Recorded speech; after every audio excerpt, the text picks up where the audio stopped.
자, 우리 지난주에 옷에 대해서 우리 살펴봤죠. 겉옷하다가 이제 중간에 그만두었는데 오늘 이어서 겉옷에 대한 내용을 하도록 하겠습니다.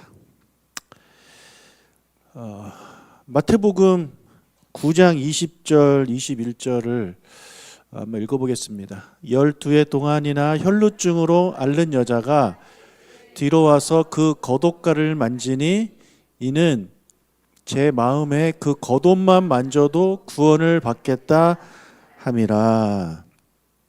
너무나 잘 아는 혈루증 걸린 여인에 대한 내용입니다. 자, 이 여인은 왜 겉옷만 만져도 구원을 받을 것이다라는 생각을 하게 되었을까요? 여러분, 유대인들에게 있어서 이 겉옷은요 특별한 겁니다. 특별한 거예요. 왜 특별하냐? 그 겉옷 내 모퉁이에 달려 있는 술 때문에 그렇습니다. 당시에 바리새인들이나 서기관들이 자신들이 종교적인 열심이 있고 경건하다라는 것을 사람들한테 보여주기 위해서 그들은 어떤 행동을 했냐면 그 술을 길게 늘어뜨립니다. 길게. 그래서 나는 하나님께 이렇게 충성하는 사람이야, 이런 걸 보여주기 위함입니다. 마태복음 23장 5절을 보겠습니다. 그들의 모든 행위를 사람에게 보이고자 하나니 곧 그 경문띠를 넓게 하며 옷수를 길게 하고, 옷수를 길게 하는 거예요. 여기 좋은 게 하나 있네.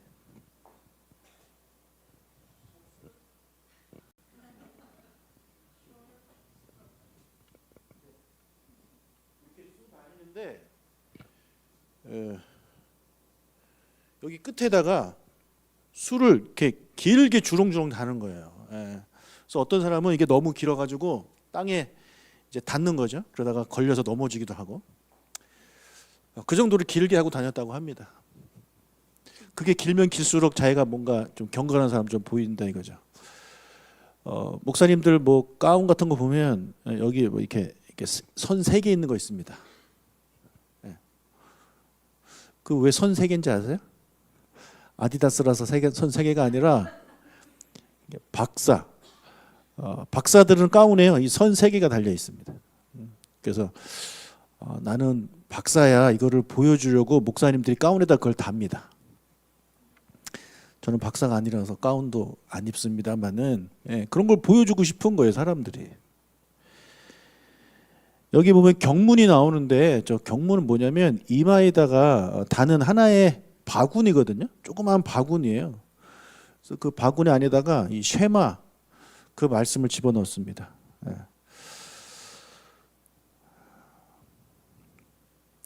누가복음 20장 46절을 보면 긴 옷을 입고 다니는 것을 원하며 시장에서 문안받는 것과 회당의 높은 자리와 잔치의 윗자리를 좋아하는 서기관들을 삼가라. 서기관들은 바리새인들이 갖는 대표적인 직업 중 하나라고 말씀을 드렸죠. 그러니까 저기서 긴 옷을 입는다는 게 뭐 롱코트 입는다는 게 아닙니다.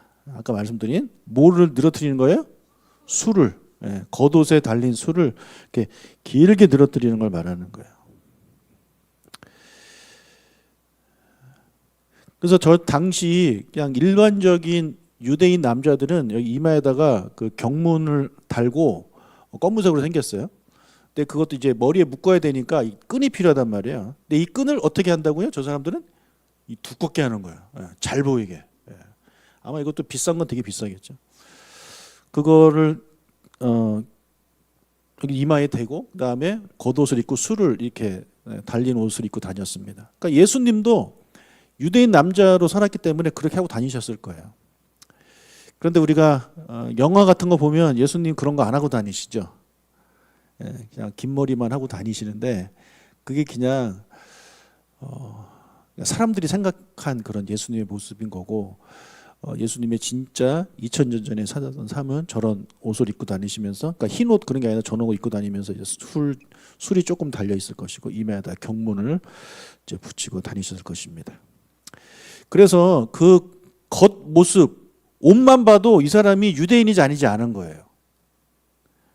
우리 옛날에도 한복만 보면 아 한국 사람이구나 알죠. 그리고 머리 스타일만 봐도 이놈이 외놈인지 거란족인지 송나라 사람인지 이런 거 우리 알잖아요, 그죠? 예. 마찬가지입니다. 나중에 예수님께서 사마리아에 가셨는데 사마리아 여인이 예수님을 딱 보자마자 유대인인 걸 알아요. 그걸 어떻게 알았겠냐고요. 뭐 유대인 써 있는 것도 아닌데. 예. 그런 복장을 하고 다니셨기 때문에 이 여인이 아는 겁니다. 자, 이 여인이 예수님의 겉옷을 만져야 되겠다고 이제 생각을 했는데 그 겉옷을 아무데나 만지는 게 아니라 그 술을 만지겠다라는 얘기예요. 겉옷에 달린 술을. 예수님 당시에 그 쓰여진 책에 랍비 문헌에 이런 말이 있습니다. 온전하지 않은 자가 온전한 자의 옷단 술에 손을 대면 온전해질 것이다. 네, 이런 내용이 있어요. 그래서 이 혈루증 여인뿐만 아니라 다른 사람들도 이걸 알고 있었다는 거죠. 그래서 온전한 사람의 옷단 술을 만지면 나도 온전해진다. 그래서 그들이 생각하기에 예수님이 온전한 사람이었던 거죠. 그러니까 예수님의 술을 만지면 된다. 마가복음 6장 56절을 보면 그 환자들이 그의 옷가에라도 손을 대게 하시기를 간구한다라는 표현이 있죠. 저희 옷가가 바로 그 겉옷, 옷단 술을 말합니다.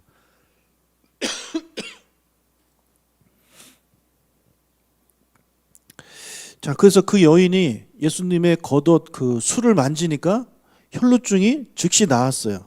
예. 근데 좀 문제가 있죠. 그 여인은 피를 계속 흘리는 여인이었기 때문에 자기도 부정하고 자기가 만진 물건도 부정해지고 자기가 만진 사람도 부정해지는 거예요. 그러니까 그 여인은 격리되어 있어야 돼요. 격리되어 있는데 지금 예수님이 무리들 속에 있는데 그 사람들을 해집고 들어간 거란 말이에요. 그러면서 자기 그 여인이 뭐 비사이로 막가도 아니고 사람을 자꾸 이렇게 접촉할 수밖에 없잖아요. 그럼 그 사람들이 다 부정해지는 거죠. 또 예수님을 만졌기 때문에 예수님도 부정해지는 거죠. 그러니까 이게 문제입니다. 이게 문제예요. 근데 남의 옷단술을 함부로 만지는 경우 이거는 처벌을 받게 되어 있어요. 함부로 만지면 안 되는 거예요. 남의 옷단술은 되게 소중하고 중요한 것이기 때문에.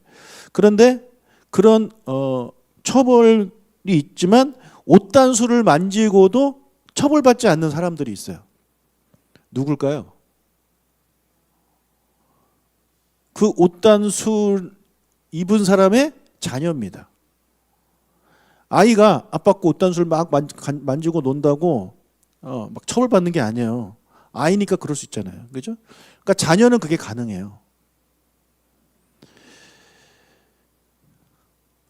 할아버지 수염이 있는데 지나가는 사람이 수염 멋지냐고 모르는 사람 할아버지 수염 딱 만지면 이거 실례잖아요. 근데 아이가 그 손자가 할아버지 수염 멋있어요. 그래서 만지면 할아버지 껄껄껄 웃는 거랑 마찬가지입니다. 자, 이제 그 여인이 예수님의 옷단술을 만졌어요. 문제가 됐습니다. 그러니까 처벌을 받을 수 있는 거예요. 그때 예수님이 그 여인을 뭐라고 부릅니까? 여인아 이렇게 부르지 않아요. 34절을 보면 딸아라고 부릅니다. 딸이라고 부릅니다. 예. 왜 딸이라고 부르는지 이제 알겠죠? 예. 내 딸이란 거예요. 딸은 아버지 옷단술을 함부로 만져도 돼요. 이 여인은 허락받지 않고 만졌기 때문에 문제가 되지만 내 딸이니까 괜찮다 이거예요. 그래서 딸아라고 예수님이 이제 불러주신 겁니다. 그래서 처벌의 대상에서 이제 면제되었습니다. 그래서 예수님은 이 여인의 혈루증을 고쳐줬을 뿐만 아니라 그 여인의 마음속에 있는 이런 죄의식 같은 게 있을 수 있잖아요. 내가 예수님을 만졌어. 내가 함부로 만졌어. 잘못한 거야. 난 처벌받을 거야. 근데 그런 죄의식까지도 예수님은 다 씻어주셨더라는 거죠. 자, 이 겉옷 술에 대한 내용이 또 대표적인 게 이제 사울과 다윗의 이야기인데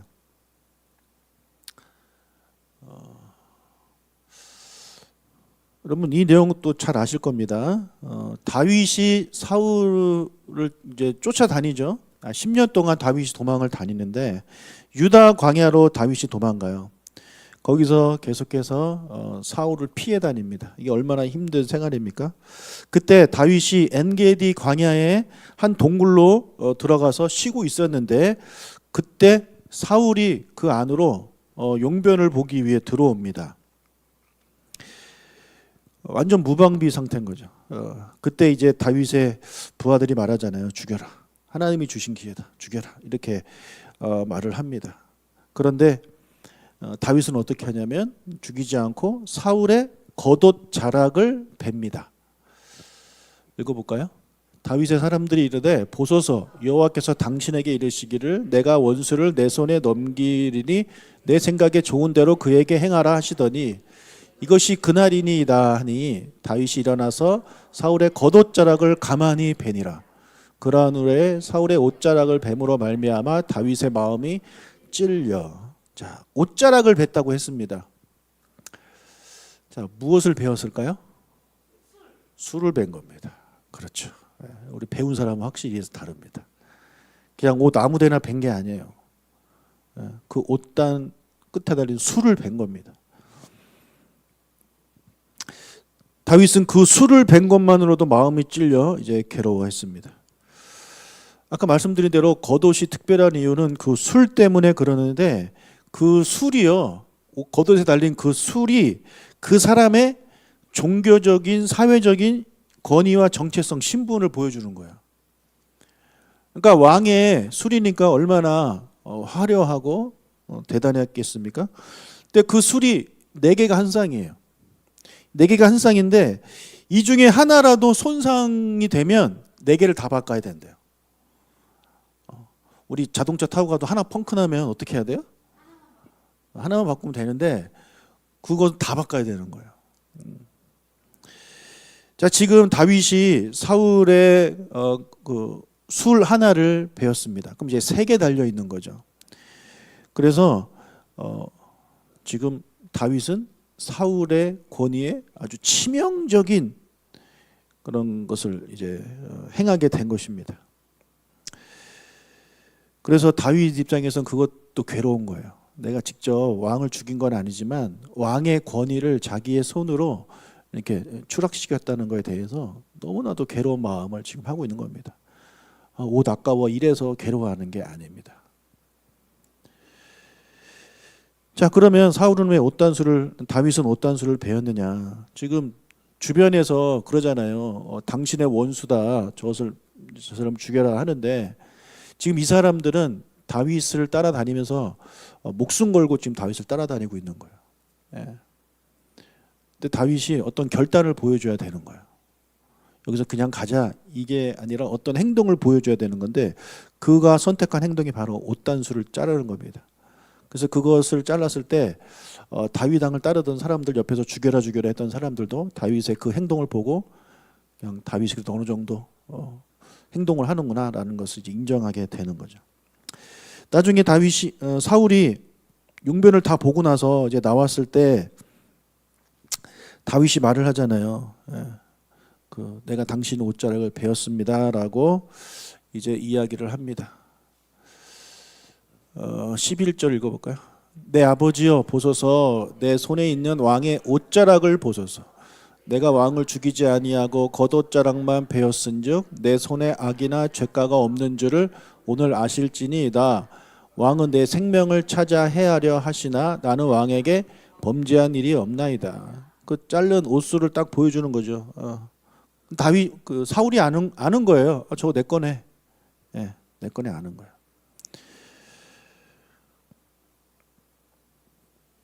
그것을 본 사울이 다윗이 차기 왕이 될 것을 이제 인정합니다. 20절, 21절. 보라 나는 내가 반드시 왕이 될 것을 알고 이스라엘 나라가 내 손에 견고히 설 것을 아노니 그런즉 너는 내 후손을 끊지 아니하며 내 아버지의 집에서 내 이름을 멸하지 아니할 것을 이제 여호와의 이름으로 내게 맹세하라 하니라. 예. 사울도 아는 거예요. 그 왕의 옷단술이 다윗의 손에 있다라는 것은 이제 왕의 권위가 나에게서 다윗에게로 가겠구나라는 것을 인정하는 거예요. 그래서 자기 자식을 잘 부탁한다라는 이제 부탁을 하게 되는 거죠. 그런데 이 일을 사울이 예언을 한 적이 있습니다. 아니, 사무엘이 예언을 한 적이 있어요. 사울이 아말렉을 진멸하라는 하나님의 말씀을 온전히 순종하지 않고 좋은 것은 이제 자기가 갖고 나쁜 것은 죽이고 이렇게 취사 선택하는 순종을 했단 말이에요. 그런 행동 때문에 하나님이 진노했습니다. 그래서 사무엘은 이제 자기가 기름 부은 왕을 다시 패해야 되는 그런 상황이 되니까 하나님께 부르짖으면서 괴로운 밤을 보냈습니다. 결국 사울 왕은 하나님께 버림을 받았고 사무엘 선지자를 통해서 이 사실이 이제 분명하게 선포하게 됩니다. 그래서 사무엘이 이제 사울한테 이야기를 하는 거죠. 그 사무엘의 최종 선고를 들은 이제 사울 왕은 즉시 잘못을 인정합니다. 잘못했습니다. 그러면서 자기의 그런 행동에 대한 변명도 하죠. 자, 사울은 사무엘을 붙잡고 이제 부탁을 합니다. 15장 27절. 사무엘이 가려고 돌아설 때에 사울이 그의 겉옷자락을 붙잡음에 찢어진지라. 자, 겉옷자락이 또 찢어졌대요. 뭘까요? 적어도 술입니다. 여러분, 술은 이렇게 옷에 달려 있는 거잖아요. 그러니까 그 잡아 당기면 끊어지기 쉽잖아요, 그죠? 그냥 저런 옷을 잡아 당긴다고 옷이 이렇게 찢어지는 거는 쉬운 게 아닙니다. 저 너무나도 잘 쉽게 끊어지는 게 그 술이란 말이에요. 나중에 사울의 옷술이 잘라지는 거와 같은 그런 모습을 보여주고 있는 거죠. 그래서 이 사무엘이 이 사울의 행동을 가지고 이렇게 말을 합니다.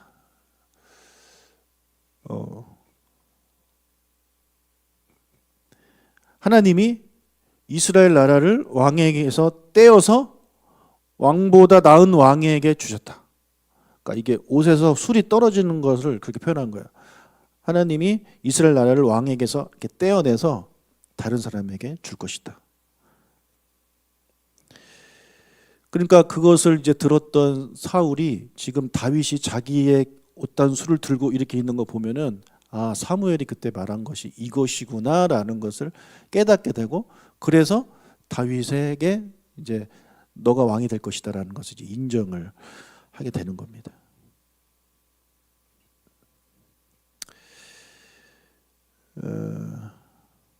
그리고 또 이 옷을 찢는 행위가 성경을 읽다 보면 종종 나오는데, 그것은 슬픔을 표현하는 것입니다. 옷을 찢었다는 얘기는 이제 슬픔을 표시할 때 그렇게 행동을 하기도 합니다. 자, 다음 이제 우리 치마로 넘어가겠습니다. 치마가 처음 등장하는 건 창세기 3장 7절이에요. 읽어볼까요? 이에 그들이 눈이 밝아져 자기들이 벗은 줄을 알고 무화과 나무 잎을 엮어 치마로 삼았더라. 그러니까 이게 말이 치마지 그냥 원시인 복장이라고 생각하시면 됩니다. 원시인들이 이제 중요한 부위만 이제 가리는 거죠. 그래서 이 허리에다가 띠 하나를 메고 그 띠에다가 이파리 같은 거 주렁주렁 달아가지고 보이지 않게 하는 게 그게 이제 말하는 띠입니다. 유대인들이 입은 옷이 총 5가지라고 말씀을 드렸죠. 우리 머리부터 시작할까요? 모자, 속옷, 겉옷, 띠, 신발, 이렇게 지금 이 띠를 이야기하고 있는 거예요.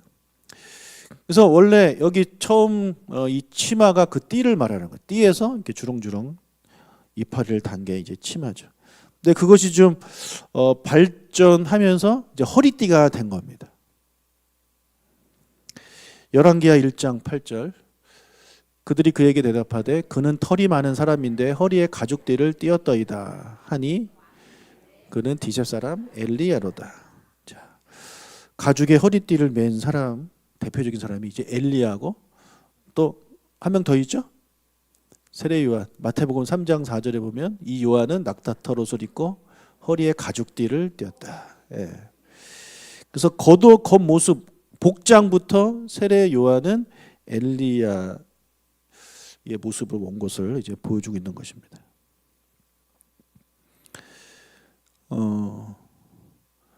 예수님 당시에 이제 속옷을 입고 또 겉옷을 입은 상태에서 허리띠로 이 허리를 동이는데 그런 행동이 그런 묘사가 종종 나오는데 그게 어떤 걸 보여주냐면 여행이나 전투를 위한 준비 태세가 완료되었다라는 걸 보여주는 겁니다.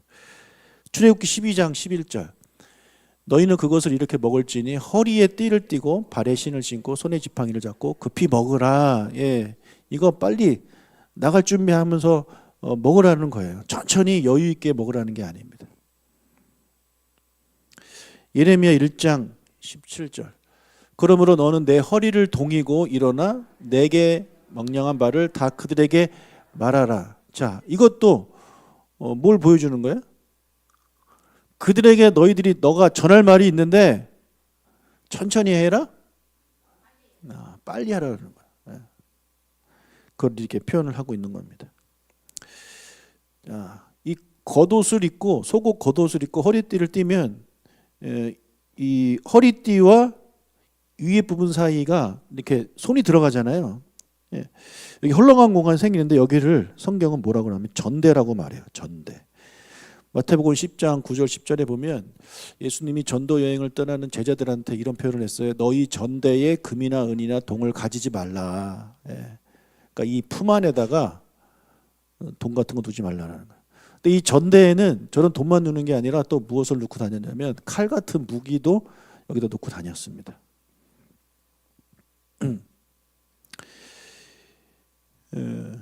시몬 베드로가 예수님이 이제 기도하실 때 예수님을 잡으러 왔던 사람들과 싸울 때 제사장의 종 말고의 귀를 자른 적이 있는데 그가 갑자기 칼을 꺼내거든요. 어디서 꺼내는 거냐면 이 전대에서 꺼내는 겁니다. 자, 그리고 이 허리띠가 어떤 의미가 있냐면 남한테 허리띠를 채워주는 의식이 종종 성경에 나오는데 그건 뭐냐면 그 나의 권위를 상대방한테 넘겨주는 아주 그런 중요한 의식이 이제 거기에 있습니다. 출애굽기 29장 9절 아론과 그의 아들들에게 띠를 띄우며 관을 씌워 그들에게 제사장의 직분을 맡겨 너는 이같이 아론과 그의 아들들에게 위임하여 거룩하게 할지니라. 띠를 띄운다. 허리띠를 채워주는 거예요. 그리고 관을 씌운다는 얘기는 위에다 쓰는 걸 말을 하는 거죠. 그리고 이사야 22장 21절 내 옷을 그에게 입히며 내 띠를 그에게 띄워 힘있게 하고 내 정권을 그의 손에 맡기리니. 사도 바울이 골로새 성도들한테 이런 말씀을 했어요. 골로새서 3장 12절부터 14절까지 읽겠습니다. 그러므로 너희는 하나님이 택하사 거룩하고 사랑받는 자처럼 긍휼과 자비와 겸손과 온유와 오래 참음을 옷 입고 누가 누구에게 불만이 있거든 서로 용납하여 피차 용서하되 주께서 너희를 용서하신 것 같이 너희도 그리하고 이 모든 것 위에 사랑을 더하라. 이는 온전하게 매는 띠니라. 옷을 가지고 설명을 하고 있습니다. 긍휼과 자비와 겸손과 온유와 오래 참음이라는 속옷, 겉옷을 입고 그냥 다니면 안 돼요. 허리띠를 해야 되는데 그 허리띠가 뭐라고요? 사랑이라는 거예요. 허리띠를 해야 신발도 신고 모자도 써야 복장을 완료한 거예요. 허리띠 하고 하지 않고 다니면 그 사람은 완전하게 옷을 입은 게 아닙니다. 그래서 사랑을 우리가 행할 때 온전하게 되는 것이다. 사랑은 우리를 온전하게 만든다라는 것을 권하기 위해서 당시에 옷 입는 것을 가지고 이렇게 설명을 한 겁니다. 자, 다음 이제 모자에 대한 이야기를 좀 하겠습니다. 출애굽기 3장 34장 33절을 읽을게요. 모세가 그들에게 말하기를 마치고 수건으로 자기 얼굴을 가렸더라. 이때가 언제냐면 모세가 시내산에 올라가서 율법 밟고 얼굴이 너무 밝아져 가지고 이제 사람들이 막 눈부셔 하니까 이제 수건으로 가리는 거거든요. 그래서 우리가 수건하면 맨날 우리 얼굴 닦는 수건 생각이 나실 텐데 그렇지 않아요. 저 모자예요. 모자. 여러분 지금도 중동에 가면 중동 남자들 머리에 쓰고 다니죠. 흰 거 쓰고 다니잖아요. 그죠? 흰 거 쓰고 다니고 거기다가 이제 검은 걸로 헤어밴드 하지 않습니까? 그게 이스라엘 남자들이 이제 쓰고 다녔던 터번이죠. 터번. 그 터번을 이렇게 길게 내린 거예요. 옆으로 내린 게 아니라 앞으로 이렇게 길게 내려서 얼굴을 가린 것입니다.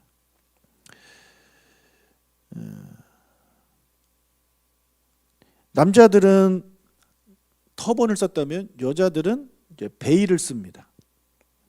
창세기 24장 65절.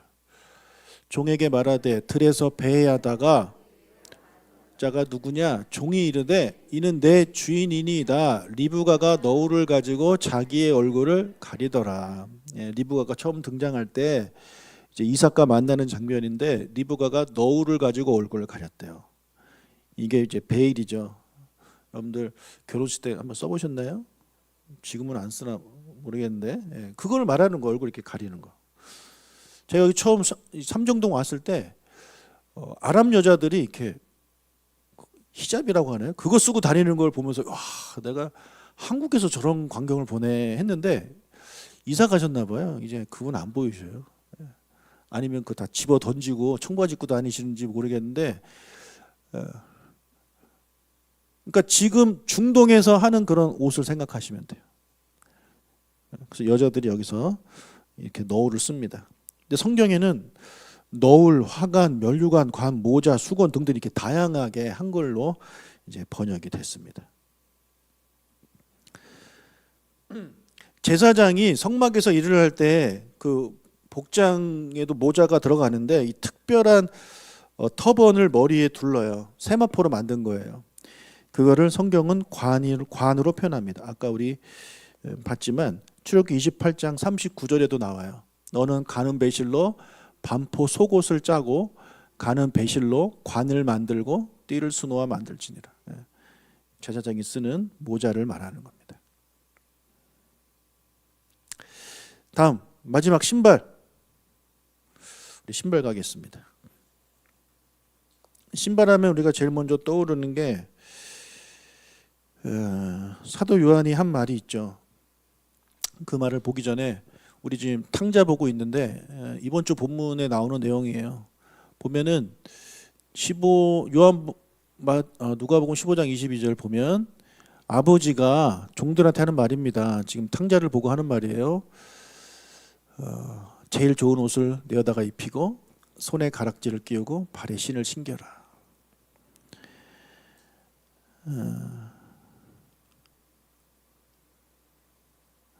그러니까 당연히 신발을 신고 다니죠. 당연히. 근데 종들은요 신발이 없이 살았어요.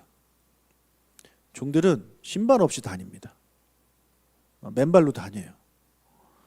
그러니까 지금 이 탕자에 비어 나온 둘째 아들이 지금 신발이 없는 거예요. 지금 맨발로 있는 거예요. 그러니까 아버지가 신발 신겨라 하는 겁니다. 그 발이 얼마나 부르트고 다 까졌겠습니까? 그러니까 그 부잣집 아들이 탕진하고 돌아왔는데 뭘 보면 그걸 대표적으로 알 수 있냐면 신발이 없구나. 얘가 그동안 어떤 삶을 살았구나 라는 것을 볼 수 있는 게 그 신발이 없는 거예요. 그러니까 아버지 가슴이 찢어지죠. 그래서 신발을 신기라고 명령을 하는 겁니다. 예수님 당시에 신었던 신발은 샌들이죠. 샌들. 그래서 그 샌들은 끈으로 이렇게 묶잖아요. 집안에 들어올 때 신발을 벗을 때 신발끈을 이제 풀러야 되는데 이거는 누가 하는 거냐면 종들이 하는 겁니다. 종들의 일이에요.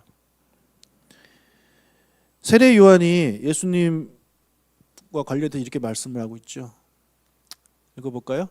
곧 내 뒤에 오시는 그이라 나는 그의 신발끈을 풀기도 감당하지 못하겠노라 하더라. 그러니까 나는 예수님의 종이 되는 것도 감당하기 어렵다라고 할 정도로 세례 요한은 겸손하게 이제 표현을 하고 있습니다.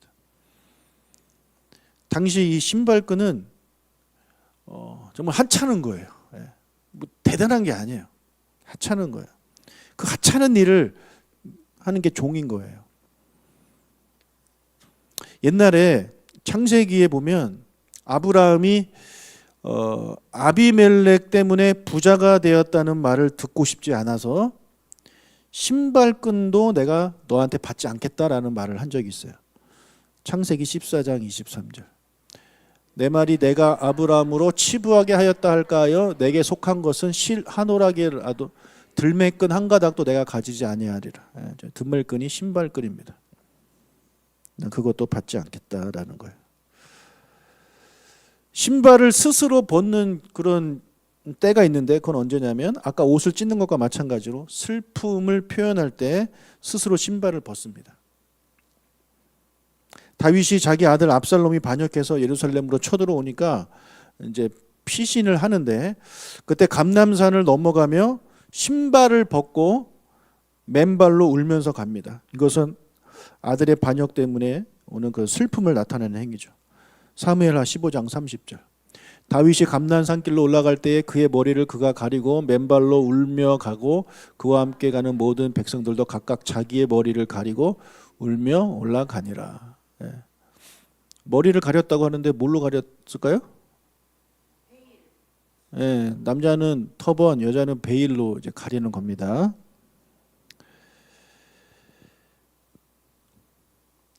그리고 또 하나 신발을 벗는 행위는 상대방에 대한 지극한 존경심을 나타낼 때 또 신발을 벗어요. 출애굽기 3장 5절에서 보면 하나님이 모세한테 내 발에서 신을 벗어라 라는 말씀을 하고 있고 여호수아에게도 군대 장관이 내 발에서 신을 벗어라 라고 이렇게 명령을 내립니다. 아모스서 2장 6절을 보면 읽어보겠습니다. 여호와께서 이와 같이 말씀하시되 이스라엘의 서너 가지 죄로 말미암아 내가 그들을 돌이키지 아니하리니 이는 그들이 은을 받고 의인을 팔며 신 한 켤레를 받고 가난한 자를 팔며. 그러니까 고리대금업을 한 거예요. 사마리아의 부자들이 그것에 대해 이제 지적을 하고 있는 건데 사마리아 부자들이 빚을 갚지 못하는 그 채무자들을 뭘 받고 팔았대요? 신 한 켤레를 받고 사람을 팔았어요. 그러니까 신 한 켤레 헐값에 사람을 팔았다는 거예요. 이거에 대해서 하나님이 엄청나게 이제 진노하신 거죠. 또 신방과 관련돼서 나오는 게 뭐냐면 소유권이에요. 소유권. 룻기 4장 7, 8절. 옛적 이스라엘 중에는 모든 것을 무르거나 교환하는 일을 확정하기 위하여 사람이 그의 신을 벗어 그의 이웃에게 주더니 이것이 이스라엘 중에 증명하는 전례가 된지라. 이에 그 기업 물을 자가 보아스에게 이르되 내가 너를 위하여 사라 하고 그의 신을 벗는지라. 그러니까 소유권이 당신에게로 넘어갔습니다를 보여주기 위해서 신발을 벗어서 그에게 상대방한테 주는. 그때 또 신발이 쓰입니다. 자, 이렇게 옷은 다 마쳤고요. 또 그 다음으로 볼 것은 자, 성서시대의 교육 방법인데 로마서 10장 17절을 읽겠습니다. 그러므로 믿음은 들음에서 나며 들음은 그리스도의 말씀으로 말미암았느니라. 네. 너무나도 유명한 말씀이고 우리가 꼭 알아야 되는 말씀이고 암송하면 너무너무 좋은 말씀입니다. 믿음은 들음에서 난다라는 말씀을 사도 바울이 했습니다. 여러분 왜 이런 말을 사도 바울이 했냐면 2000년 전이잖아요. 2000년 전에는요 성경을 아무나 소유할 수가 없습니다. 부자만 성경을 소유할 수가 있는 거예요. 지금도 우리나라도 지금 성경책 너무 비싸져가지고 사기 부담스럽더라고요. 새 가족 중에 성경책 없는 사람이 있다 그래가지고 선물을 해드렸는데 옛날보다 많이 비싸졌어요. 그래도 1억은 안 넘습니다. 1억은 안 넘어요. 근데 예수님 당시에 이 두루마리 성경을 가지려면 1억은 준비해야 돼요. 그러니까 웬만한 사람은 성경책을 소유할 수가 없는 거예요. 그러니까 여러분 성경책 많으시죠? 개역 개정도 있고 개역 한글도 있고 뭐 다양하죠. 여러분 부자입니다. 자, 그래서 그 당시 예수님 당시에 사람들이 말씀을 공부할 수 있는 방법은 딱 하나, 듣는 것뿐이에요. 어디 가서 듣냐면 회당 가서. 회당에 가야 하나님 말씀을 들을 수 있어요. 그러니까 설교를 듣는 게 아니라 그 말씀 자체를 들을 수가 있어요.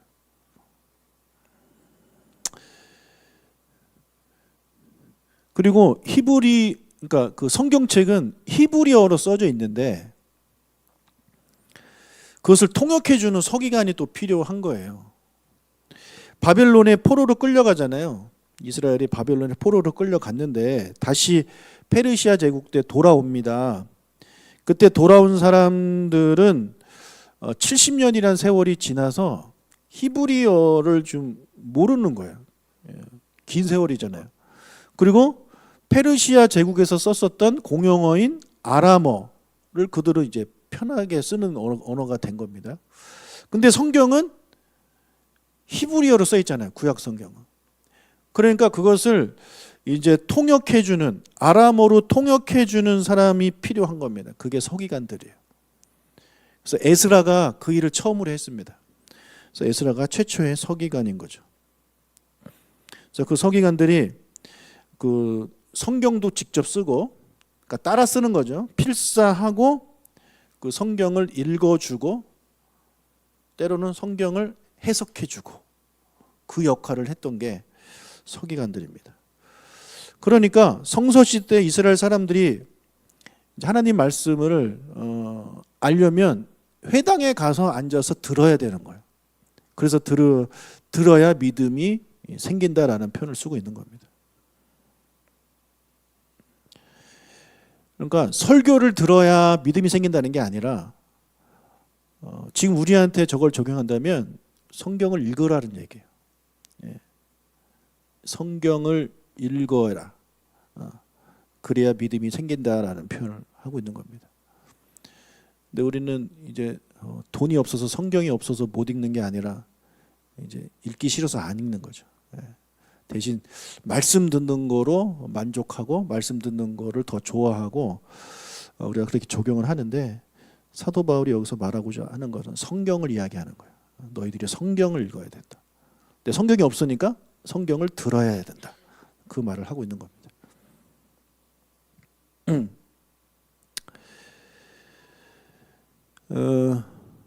그 당시는 책도 없고 필기도구도 흔하지 않기 때문에 학생들이 공부할 수 있는 유일한 방법은 선생님이 들려주는 말씀을요 그냥 통째로 외우는 겁니다. 이게 불가능한 것 같지만 이게 가능한 거예요. 가능한 거예요. 여러분 우리 어렸을 때 옛날에 웬만한 찬송가 다 외우지 않으셨나요? 근데 이제는 우리 못 외워요. 왜 못 외울까요? 맨날 보고 따라하니까 못 외우는 거예요. 나이 들어서도 그런 거 있지만 그러니까 사람은 그 환경에 다 적응을 하는 거거든요. 성경책이 없어서 들어야만 된다고 하는 상황이 되면 사람들은 성경을 암송하는 거가 그렇게 어렵지 않게 될 겁니다.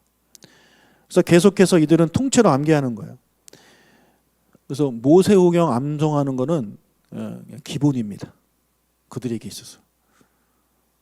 우린 5절도 힘든데 모세오경, 창세기, 출애굽기, 레위기, 민수기, 신명기를 외워요. 이스라엘 사람들. 대단하죠. 근데 계속해서 반복해서 듣고 반복해서 외우는 거예요. 우리가 성경을 읽으면 성경의 내용도 이렇게 두껍지만요. 여러분 어떻게 보면 계속 반복이에요. 반복. 사랑해라, 용서해라, 뭐 말씀 전해라 이런 거 아닙니까? 계속 반복되는 내용을 좀 다르게 이야기하고 있는 겁니다. 그러다 보니까 설교도 하다 보면 계속 반복되는 이야기예요. 아, 목사님 저 얘기 또 하시네. 이게 아니라 성경이 그 얘기 하니까 또 하는 거예요. 여러분 성경 설교되면서 매번 새로운 거 들을 생각을 하지 마십시오. 성경이 매번 새로운 얘기를 안 하는데 제가 어떻게 매번 새로운 얘기를 하겠습니까? 그러니까 같은 얘기를 하니까 또 제가 또 인생을 오래 산 것도 아니고 예화가 또 똑같은 게 또 나오고 또 나오고 그러는 거예요. 그래서 여러분, 예? 예, 그런 거예요. 계속 반복되는 거예요. 그러면서 그게 내 거가 되는 거예요. 우리 인간은 절대 한 번 듣고 삶에 적용한 사람 뭐 가끔 있지만 대부분 그러잖아요. 반복하는 겁니다. 자, 말씀 묵상을 좀 생각해 보겠습니다. 우리 말씀 묵상하면 머리로 생각하고 그런 것 같지만 아니에요. 성경이 말하는 말씀 묵상은 그렇지 않아요. 묵상이란 단어를 히브리어로 히가연이라고 하는데 그게 무슨 뜻이냐면 중얼거린다라는 뜻이에요. 중얼중얼 거리는 거예요. 그러니까 연불 외우듯이 중얼중얼 외우는 거예요. 하나님이 세상을 이처럼 사랑하자. 그거를 반복하면서 그걸 읊조린다라는 표현을 쓰기도 하고 그게 묵상하는 거예요, 여러분. 그러니까 머리로 속으로 생각하는 게 묵상이 아니에요. 성경이 말하는 건. 그냥 머리로 생각하는 거는 우리 기독교가 말하는 묵상이 아니라 다른 종교가 말하는 묵상이겠죠. 저기 뭐 절 같은 데 들어가가지고 이러고 앉아가지고 그냥 가만히 생각하고 있는 거. 그건 성경이 말하는 묵상이 아닌 겁니다. 계속해서 이야기하는 거예요. 그래서 어떤 사람이 묵상을 하고 있으면 그 옆에 있으면 저 사람이 지금 무슨 본문 묵상하는지 다 알아요. 예. 입으로 중얼중얼 대니까 다 아는 거예요. 나중에 사도행전에 보면 그 이디오피아 내시가 말씀을 묵상하고 있는데 그때 성령이 빌립을 통해서 이제 그를 보냅니다. 빌립은 그가 무슨 말씀 묵상한지 알고 있어요. 그래서 뭐라 그러냐면 읽는 것을 깨닫고 지금 깨닫습니까? 이해하면서 읽는 겁니까? 이렇게 물어봐요. 그걸 몰랐다면 지금 어디 읽어요? 라고 물어봐야 게 맞죠. 근데 중얼중얼대고 입으로 묵상하기 때문에 아는 거예요. 그러니까 그것을 이해하면서 지금 읽고 있는 겁니까? 이렇게 물어보는 거죠. 그래서 예수님 당시에는 이 책이 흔하지 않기 때문에 듣는 것이 유일한 통로였습니다. 그래서 예수님은 곳곳에서 뭐라고 말씀하시냐면 들을 귀 있는 자는 들을지어다 라는 표현을 하고 있는 거죠.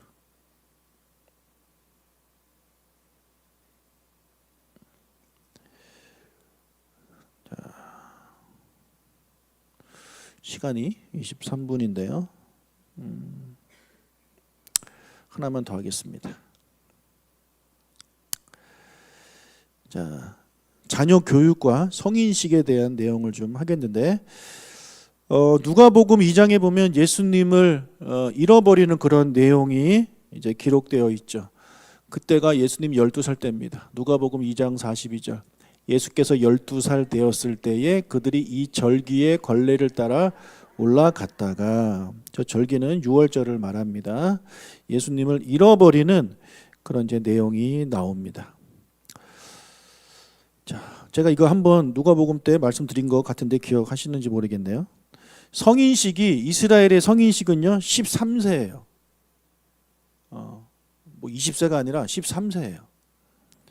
그래서 현대 이스라엘에서도 남자는 13세, 여자는 12세 때 성인식을 이제 성대하게 치러줍니다.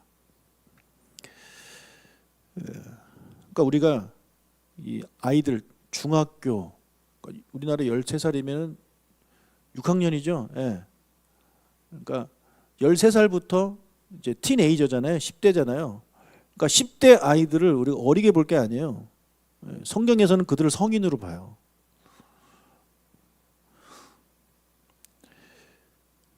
그래서 그들이 이제 성인식을 할 때 보통 언제 하냐면 이 유월절 때 합니다.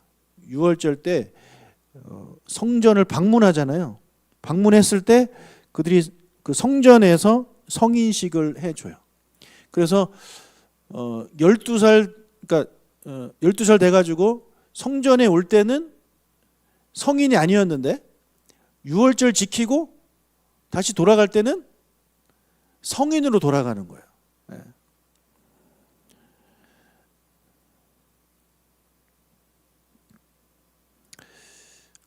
자녀가 성인이 되기 전에는 엄마가 가르칩니다. 엄마가 가르쳐요. 품 안에 안고 가르쳐요. 잠언 31장 1절을 보면 르무엘 왕이 말씀한 바 곧 그의 어머니가 그를 훈계한 잠언이다. 그러니까 이것을 보면 31장에 나오는 저 말씀은 아이가 13살 이후에 들은 말씀이 아니라 13살 이전에 들은 말씀이라는 걸 우리 알 수 있죠. 잠언 1장 8절을 보면 내 아들아 내 아비의 훈계를 들으며 내 어미의 법을 떠나지 말라. 내 어미의 법은 성인이 되기 전에 엄마가 가르치고 성인이 된 후에는 아버지가 가르쳐요. 그러니까 저기서 저 말은 어릴 때부터 성인이 된 이후에 부모로부터 받은 말씀을 말을 하는 거죠. 우리나라도 그랬지만 성서 시대에도 그 시대에도 남아 선호가 이제 팽배했습니다. 결혼을 해서 신랑과 함께 살지만 아들을 낳을 때까지는 완전히 신랑 집에 받아들여지지 않았대요. 그러니까 불안전한 위치죠. 그런 불안전한 위치를 여자의 불안전한 위치를 확고하게 해주는 게 바로 아들이 태어나는 겁니다. 아들이 태어나는 거예요. 그래서 성경 읽다 보면 왜 이렇게 아들을 못 낳아서 이러냐 우리 그걸 볼 수 있는데 그게 그래서 그런 거예요. 한나도 그래서 그런 거고, 사라도 그래서 그런 거고. 그래서 아이를 낳으면 엄마가 이제 데리고 이제 키우는데 교육을 시키는데 3살 때까지 보통 3살 때까지 엄마 젖을 먹인대요. 그리고 3살 때 젖을 떼면 잔치가 열립니다.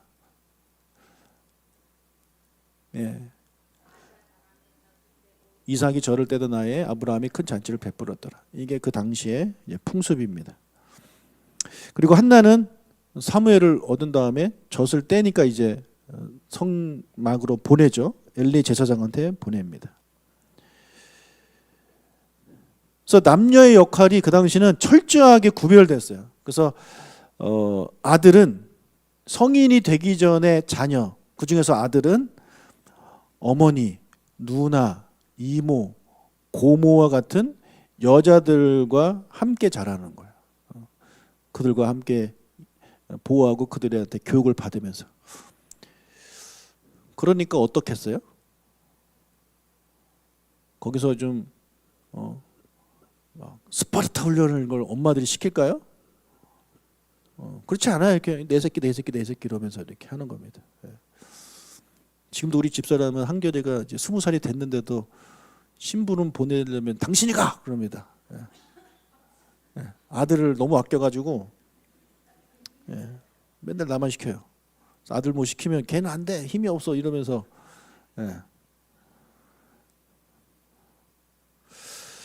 자, 이렇게 소년기까지는 엄마가 키우는 거예요. 그러다가 이제 성인식이 되면 어떻게 되느냐? 아빠가 키워요. 아빠가 키우는데 아주 강하게 키웁니다. 아주 강하게 키웁니다.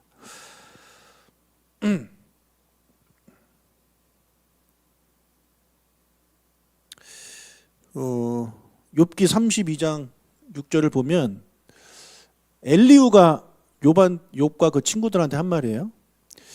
나는 연소하고 당신들은 연로함으로 뒷전에서 나의 의견을 감히 내놓지 못하였노라.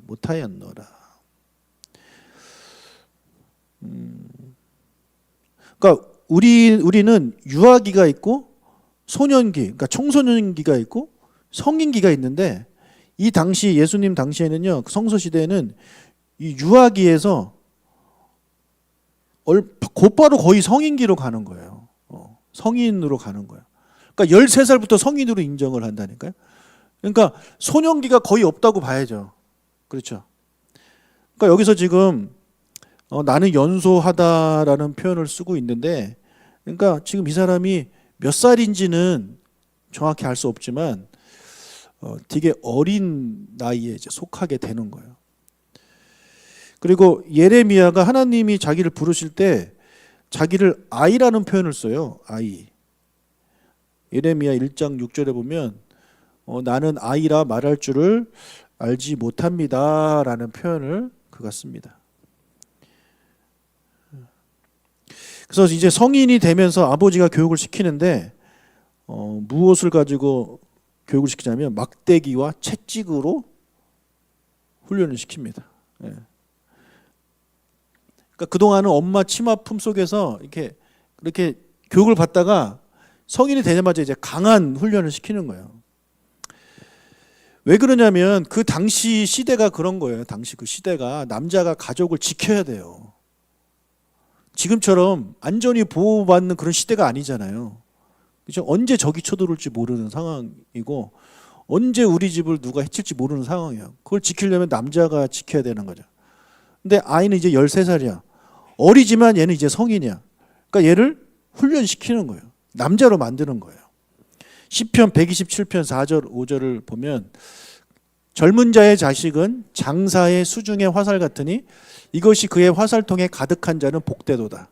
그들이 성문에서 그들의 원수와 담판할 때에 수치를 당하지 아니하리로다. 저게 비유가 아니라 실제로 저런 거예요. 예. 아들이 많아야 돼요. 아들이 많아야 군사력, 그 가정의 군사력이 이제 세지는 거죠. 그래서 그런 강한 아들로 만들기 위해서 훈련을 엄청 시키는데 그 성경 읽다 보면 이런 표현들이 많아요. 잠언 3장 12절. 대저 여호와께서 그 사랑하시는 자를 징계하시기를 마치 아비가 그 기뻐하는 아들을 징계함 같이 하시느니라. 그래서 징계라는 표현을 쓰고 있는데 저 훈련이라고 보시면 좀 쉽게 이해하실 것 같아요. 예. 군에 입대하면 훈련을 시키는데 그 훈련이 빡셉니다. 지금 그걸 말하는 거예요. 잠언 13장 24절. 매를 아끼는 자는 그의 자식을 미워함이라. 자식을 사랑하는 자는 근실히 징계하느니라. 예, 훈련시킨다라는 거예요. 잠언 19장 18절. 내가 내 아들에게 희망이 있은즉 그를 징계하되 죽일 마음은 두지 말지니라. 훈련을 시키되 죽을 정도로는 시키지 마라 이거예요. 예. 잠언 22장 15절. 아이의 마음에는 미련한 것이 얽혔으나 징계하는 채찍이 이를 멀리 쫓아내리라. 잠언 23장 13절. 아이를 훈계하지 아니하려고 하지 말라. 채찍으로 그를 때릴지라도 그가 죽지 아니하리라. 잠언 23장 14절. 내가 그를 채찍으로 때리면 그의 영혼을 수월해서 구원하리라. 이외에도 많은데 이 정도만 하겠습니다. 그러니까 이렇게 남자 아이가 성인이 되면 아버지는 강하게 훈련시킵니다. 강하게 훈련시켜요. 이게 필요한 거예요. 이거에 대한 좀 더 자세한 설명은 다음 주에 하도록 하겠습니다. 그러니까 오늘 집에 들어가면서 아들이 있으시는 분들은요, 채찍이나 몽둥이나 하나씩 사갖고 들어가세요. 예. 아들을 그냥 오냐오냐 키우면 안 돼요. 강하게. 제가 얼마나 우리 아들을 강하게 키우는데요. 예. 집에서 방해가 있지만 그래도 저는 계속 강하게 키우려고 하는 겁니다. 기도하겠습니다.